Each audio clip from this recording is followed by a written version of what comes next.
Good morning, everyone. I hope you're all safe and well in your bubbles at home. We've just completed our second week of lockdown. Today is Friday the 27th of August, and as we near the end of August, means spring is just around the corner. During lockdown, I have had 5 lambs being born, so I've shared a video with you this morning. As it's very much a dis moment for me, or like something that I'm really quite grateful for. It's quite delightful to see how nature works out in the world.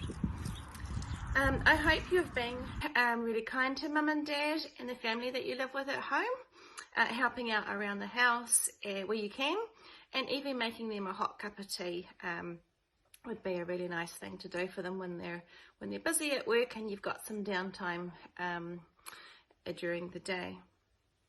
I've also shared a document with some activities from Garden to Table that you can all do at home. Doesn't matter if you're if you're not in the Garden to Table program at school. This one is for everyone. There's some really helpful, really easy to find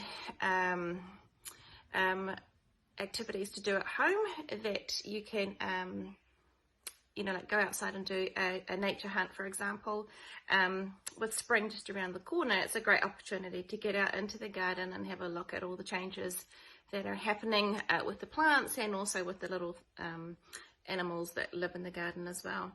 Okay, so just make sure you have a look at that document. There's a couple of activities, and if we're still in lockdown for next week, I'll probably send some other things that you can do in the kitchen as well, just with normal household ingredients. Okay, everyone, well, that's it for me for now. Enjoy your Friday. Hope you have a fun-filled weekend. Ka kite anō.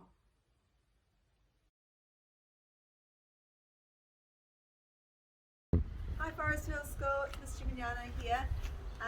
We have taken up the challenge of Mrs. Fitzgerald's golf tournament, so here we go. We've all made our own little golf clubs, and we are going to play some golf. So who's going to go first? Me. Layla? So you're going to try and get in that bucket. So off you go. Yeah, try and get in that bucket. Oh, one more. Hey, par. Well done. It was a par 3. Okay, Maddie, your turn. Off you go. Good. Go through there.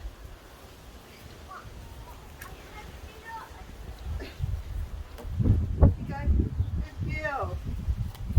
Yay! Good job. As you can see, we're having lots of fun, and thanks Mrs. Fitzgerald.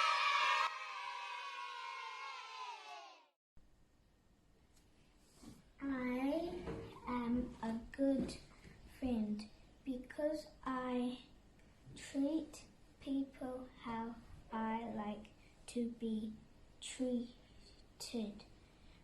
I respect my friends and make them laugh when they are sad.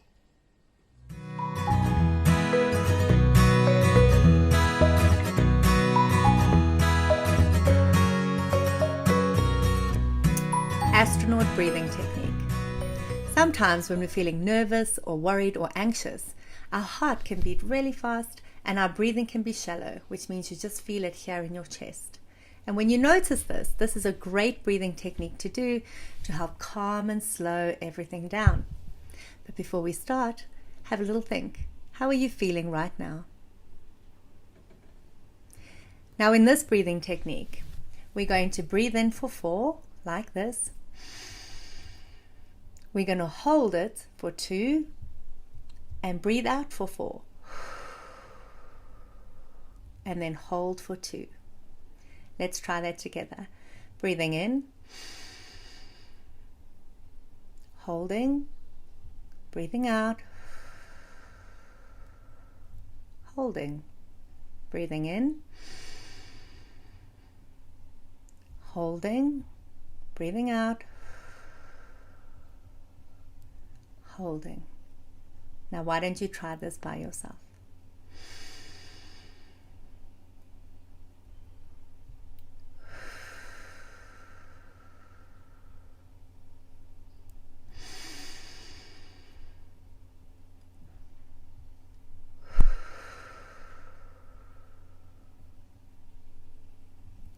Well done. Now have a little think. How are you feeling? Do you feel different than you did before, or the same? See you next time.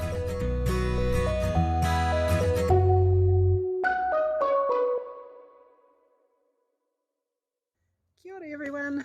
Today we're going to be doing a really fun science experiment, and the science experiment that we're going to be doing today is making a giant ice ball, which it looks really cool once you're finished. So we're going to do it in steps. So first I'm going to share with you the materials that you will need for the science experiment. Hopefully you've got these in your house. So I'm going to share the first one. So first you're going to need a balloon. Now, to fill up that balloon, we're going to need some water. So you can either fill it up with the water from your tap, or I used a watering can to fill up my balloon.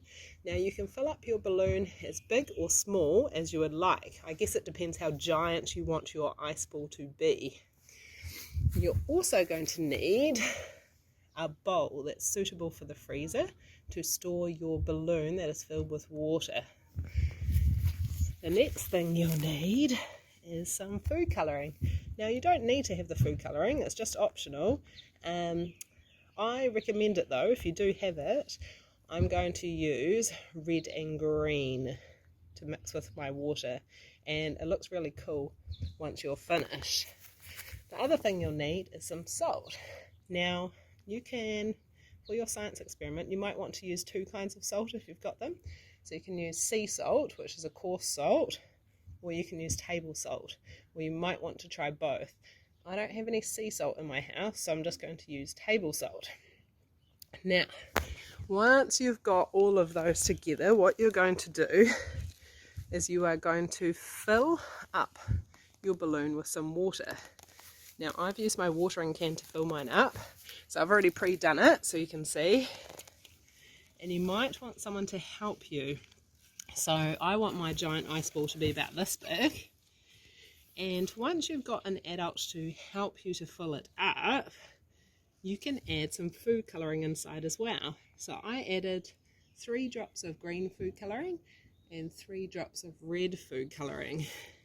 And then I tied the balloon, so you might need an adult to help you tie it as well. Once you've tied it up, what's going to happen is that you're going to put this balloon into the freezer, probably the chest freezer, for at least 2 to 3 days. Now, I think I'd like to put mine in there for 3 days, just to be safe. Then what's going to happen is I'm going to share another video with you, and we're going to observe the changes. So we're going to slowly peel off the balloon, and then we're going to look and see what happens when we add the salt. So I can't wait to see what happens. So good luck with the first stage of your experiment. Have fun everyone. Bye. Forest Hill School, it's Miss Broom here, and I'm going to read you a story today, so I really hope that you like it. It's called Bedtime is Boring, and it was written by David Campbell. What time is it, Dad? It's bedtime, Billy. What? It can't be bedtime. Yes, it is, Billy. Look. But I can't go to bed. I'm too busy for bedtime. I have to bounce and burrow and build and bulldoze. You can do all that tomorrow, Billy. It's bedtime now. No, it's not. The sun is still up. Somewhere in the world. Why aren't you in bed, Billy? I'm too busy for bedtime. It's time for bed. No can do, Mum. Bedtime is very important. Tomorrow, Billy needs today, Billy, to get lots of sleep. But Robot Billy doesn't need sleep. Bleep, blop, bleep, blop, bloop. Come on, Billy. We've had our bunny bath. We've read our bunny book. Now it's time to hop to bed. Fine. It's too quiet. La la la la la. Now it's too noisy.